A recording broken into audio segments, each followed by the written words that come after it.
आज मैं एक ऐसे बिजनेसमैन की बात करने वाला हूं जिन्होंने अपना बिजनेस जीरो से हीरो बनाया कुछ सालों में।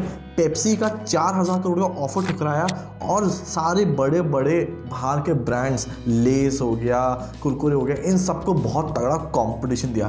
तो दोस्तों, मैं Nikhil Gupta, CFA charter holder, आज बात करने वाला हूँ बालाजी वेफर्स की और इसके CEO और MD चंदू भाई विरानी की, जिन्होंने एक छोटे से काम से स्टार्ट करा और अर्श से फर्श तक का सफर पूरा ढूंढा। तो इस वीडियो को एंड तक देखिए क्या, और इस वीडियो में बहुत कुछ आपको एक बिजनेस के लेवल पे सीखने को जरूर मिलेगा। तो दोस्तों, कहानी स्टार्ट होती है दोराजी करके एक छोटे से गुजरात के गांव में, जहां चंदू भाई और उनकी फैमिली खेती बाड़ी करके अपना काम चलाती थी और खेती बाड़ी पे ही उनका पूरा गुजारा होता था। खेती बाड़ी करते थे तो सारी डिपेंडेंसी किस पे है? बारिश पे। बट अनफॉर्चुनेटली गुजरात में उस टाइम बहुत बड़ा अकाल पड़ा, जिसकी वजह से उनकी कोई फसल की पैदावार नहीं हो पाई और पूरा परिवार पैसे के लिए मोहताज हो गया।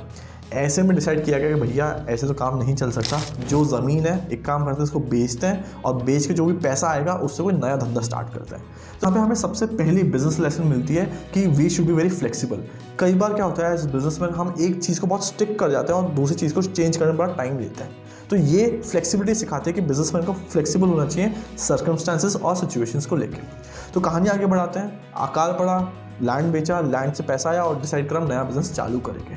तो नया बिजनेस जो स्टार्ट करा तो सबसे बड़ा कंफ्यूजन था, करे क्या।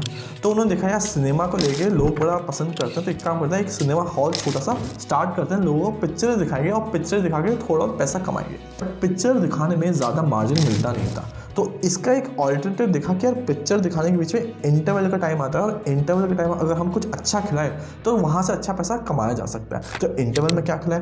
इंटरवल में खिलाएंगे सर लोगों को सैंडविच। बट हम बात करें आज से 20 से 30 साल पहले की, जहाँ पे ओवन माइक्रोवेव का कॉन्सेप्ट इतना नहीं था और ऐसे टाइम में लोगों को गरम गरम सैंडविच खिलाने के लिए आपको पहले से प्रिपरेशन करके रखनी पड़ेगी और हाथों हाथ सर्व करना पड़ेगा। तो अगर 100 सैंडविच बनाई है तो इस चक्कर में चंदू भाई और उनकी फैमिली केवल 75 सैंडविच ही बेच पाती थी, बिकॉज बनाने से बेचने तक में बहुत टाइम लग जाता था। इस वजह से क्या हो रहा था, बिजनेस में बहुत सारा वेस्टेज हो रहा था जो चंदू भाई को नुकसान दे रहा था। और भैया गुजराती बिजनेसमैन है, कुछ भी हो जाए धंधे में नुकसान नहीं लेगा और फालतू का वेस्टेज बर्दाश्त नहीं करेगा। तो उन्होंने डिसाइड किया कुछ और बनाते हैं। अब और क्या बनाए? और बनाते बनाते उन्होंने सोचा कि वेफर्स बनाता है। वेफर्स क्यों? क्योंकि वेफर्स एक तो फटाफट सेल हो सकता है, बना के रख लिया तो नुकसान का भी चांस नहीं, जो वेस्टेज हो रही थी वो भी नहीं है और कस्टमर फटाफट उसको लेके पैसा देके चला जाएगा। तो इसी चक्कर से उन्होंने स्टार्ट करा वेफर बनाना। अब वेफर बनाते बनाते ये बहुत इंटरेस्टिंग चीज़ हुई कि लोगों को वेफर इतने पसंद आने लग गए कि लोग वेफर के चक्कर में मूवी देखने आने लग गए और इस वजह से उनकी वेफर की सेल बहुत बढ़ने लगी और चंदू भाई को अच्छा खासा कमाई वेफर बेची होने लगी। तो अब यहाँ पे लगा कि यार वेफर तो मैं अच्छा बना रहा हूँ, माल भी अच्छा बिक रहा है, तो क्यों ना मैं वेफर आसपास के बाकी सिनेमा हॉल है वहाँ पे भी जाके बेचूँ। तो यहीं पे उन्होंने स्टार्ट करा वेफर का डिस्ट्रीब्यूशन और बाकी सिनेमा हॉल में भी वेफर्स बेचना चालू कर दिया। तो यहाँ पे आता है सेकंड बिजनेस लेसन कि भाई आपको आपका मार्केट फिगर आउट करना पड़ेगा, बट उसके लिए सबसे ज़रूरी है आप प्रोडक्ट पहले अच्छा बनाओ। जैसे आपका प्रोडक्ट अच्छा हो गया, अपने आप आपको नया नया मार्केट मिलने लगेगा। तो चंदू भाई ने वेफर्स अलग अलग सिनेमा हॉल में बेचना चालू कर दिया। बट जैसे जैसे उनकी डिमांड बढ़ी, यहाँ पे सप्लाई साइड से इशू आने लग गया, क्योंकि अभी वेफर बनाने वाले केवल एक इंसान था, वो था चंदू भाई। चंदू भाई ने बोला कि यार मैं अकेला सारा काम नहीं कर सकता, मुझे मेरे नीचे डेलीगेशन करना पड़ेगा, मुझे मेरे साथ एक टीम चाहिए। तो टीम के लिए उन्होंने अपने फैमिली मेम्बर्स को बोला कि आप आके मेरे साथ सीखो कि कैसे वेफर्स बनाते हैं। शुरू में दिक्कत आएगी, मैं मानता हूँ, क्योंकि ये ऐसा काम है जो प्रोडक्शन ओरिएंटेड है, वेस्टेज होगा, बट कोई बात नहीं, अगर हम इसको ढंग से कर लेते तो बिजनेस स्केल होगा।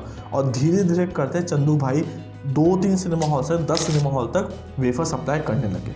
जैसे सिनेमा हॉल को वेफर सप्लाई करने लगे, सप्लाई साइड भी बहुत अच्छी तरह मैनेज करने लगे। अब उन्होंने सोचा कि अब दूसरा टाइम आ गया है स्विच लेने का। वो क्या कि सर अब एक काम करते, केवल सिनेमा हॉल पे डिपेंड नहीं करते, अब हम ये माल बेचेंगे शॉपकीपर्स को भी। तो शॉपकीपर्स को माल बेचना चालू करा और वहाँ से भी चंदू भाई को बहुत अच्छा रिस्पॉन्स मिला। अब इतना बड़ा स्केल होता जा रहा था बिजनेस का, तो अब चंदू भाई और की फैमिली भी कहीं ना कहीं ये समझ चुके थे भाई प्रोडक्शन को अब नेक्स्ट लेवल पे ले जाने का टाइम आ गया। वो कैसे करोगे आप? उसका करने का बड़ा अच्छा तरीका है सर, मशीन लेके आओ। बट कोई भी बिजनेस में अगर आप कैपिटल एक्सपेंडिचर कर रहे हो मशीन के फॉर्म में तो बहुत मोटा पैसा एक बार में जेब से लगाना पड़ेगा। और चंदू भाई अपने रहे गुजराती तो इतनी जल्दी तो पैसा नहीं लगाने वाले। तो चंदू भाई ने क्या करा, चंदू भाई गए, देखा यार ये मशीन है, इसमें ये कंपोनेंट्स लगते हैं, अपना जादुई दिमाग लगाया, जुगाड़ लगाया और खुद ने ही एक मशीन बना दी जो वेफर बनाने में उनको हेल्प कर रही है और उनको जो मास स्केल है वो करने में मदद करी है। और धीरे धीरे करते चंदू भाई ने वेफर्स केवल सिनेमा हॉल नहीं, दुकान नहीं, बट बाहर भी अलग अलग स्टेट्स में एक्सपोर्ट करना चालू कर दिया। और देखते ही देखते चंदू भाई का एक छोटी सी दुकान एक छोटे से सिनेमा हॉल से जहाँ से उन्हें स्टार्ट करा था वो देखते ही देखते ऑल ओवर इंडिया का बड़ा सा बिजनेस बन गया। अब चंदू भाई को एक चीज़ लगा कि यार पूरे इंडिया का तो मैं कवर करना चाह रहा हूँ बट हर इंडिया में टेस्ट अलग है। हम हर 800 किलोमीटर में इंडिया में जाते हैं, या 800 किलोमीटर बहुत ज़्यादा बोल रहा हूँ, इनफैक्ट आप 80 किलोमीटर इंडिया में आगे चले जाओ और वहाँ पर टेस्ट, पानी, हवा सब चेंज हो जाती है।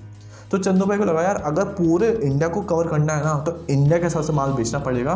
तो चंदू भाई ने यहाँ पे खेला अब अपना तीसरा दाव। वो क्या था, उन्होंने बोला कि यार एक काम करता हूँ, मैं जो वेफर बनाऊंगा वो हर सिटी और स्टेट के हिसाब से बनाऊंगा। और यहाँ पे चंदू भाई ने 15 नए फ्लेवर्स इंट्रोड्यूस करे अलग अलग वेफर्स के एज पर द जोग्राफी जो वो सर्व कर रहे हैं। इसके साथ साथ उन्होंने नमकीन में भी डाइवर्सिफाई करा ताकि बिजनेस के पास अलग अलग रेवेन्यू सेगमेंट रहे पैसा कमाने का और बिजनेस में कभी रिस्क फैक्टर ना रहे। और यही कारण है कि चंदू भाई देखते देखते एक 3000 करोड़ का बिजनेस खड़ा कर दिया एक छोटे से गुजरात के बिजनेसमैन ने जिसका कोई बैकग्राउंड नहीं था। अब चंदू भाई की ग्रोथ देखते हुए जो एग्जिस्टिंग प्लेयर्स है उनको टेंशन होगी कि यार एक छोटा सा बिजनेसमैन आज का जिसको कोई जानता नहीं है उसने इतना बड़ा बिजनेस खड़ा कर दिया। तो इसी टाइम पे आती है पेप्सी इस स्टोरी में, जो पेप्सी बोलती है कि मैं आपको 4000 करोड़ रुपए देती हूँ, बिजनेस मुझे आज के आज ही बेच के निकल लो यहाँ से। बट चंदू भाई ने एक साफ बात बोली कि मेरा बिजनेस मेरे बेटे के जैसे है और एक बाप अपने बेटे का कभी सौदा नहीं करता। और चंदू भाई ने वो ऑफर 4000 करोड़ का था जिसमें उनके पुश्ते बैठ के खा सकते थे, ठुकरा दिया। उन्होंने बोला कि मैं मेरा बिजनेस खुद ही चलाऊंगा। और यहाँ से चंदू भाई ने बालाजी वेफर्स को एक बहुत बड़ा ब्रांड बनाया और आज के टाइम में 4000 करोड़ से ज़्यादा तो बालाजी वेफर्स का टर्नओवर है। तो यहाँ पे हमें एक और इम्पॉर्टेंट बिजनेस लेसन सीखने को मिलता है, वो ये कि हर बिजनेसमैन को अपने बिजनेस में 100% सेल्फ बिलीफ होना चाहिए। और यही रीज़न है कि अगर वो ऑफर वो एक्सेप्ट कर लेते तो आज उनकी कंपनी बहुत छोटी रह जाती कंपेयर टू जो उन्होंने इतना बड़ा स्केल क्रिएट करा। और आज बालाजी वेफर्स इंडिया का सबसे बड़ा वेफर और नमकीन ब्रांड है। दोस्तों आई होप ये वीडियो आपको अच्छा लगा हो। प्लीज़ लाइक शेयर सब्सक्राइब करें and do follow channel for more such videos.